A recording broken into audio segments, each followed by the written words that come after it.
Good morning. Good morning. হুম, কি করছো? চিড়ে মাখছি আজকে ব্রেকফাস্ট। আচ্ছা আজকে কিছু বানাইনি, গরমেতে শরীরটা ভালো না সকাল থেকে। আচ্ছা ওই এখানে চিড়ে মাখছি। আচ্ছা এই যে আমুলের দই, আচ্ছা দই দিয়ে আচ্ছা চিড়ে মাখলাম, টক দই দিয়ে আচ্ছা একটুখানি চিনি দিয়েছি। আচ্ছা আচ্ছা। তো তোমরা বন্ধুরা খাও। হুম এই মাখা হলো, হুম তোমরাও খাও। হুম এই গরমেতে ভালো, কারণ আচ্ছা এই গরমে আজকের গরমটা প্রচণ্ড। হুম সকাল থেকে আমার তো শরীরটা খারাপ লাগে, সকাল থেকে পুজো পুজো করে উঠে ভালো লাগছে না। হুম তা ভাবলাম যে দই চিড়েই খাওয়াই। আচ্ছা।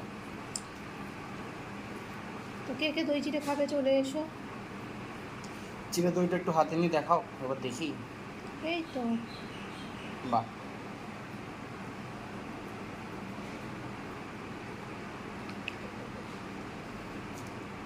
তো টাটা।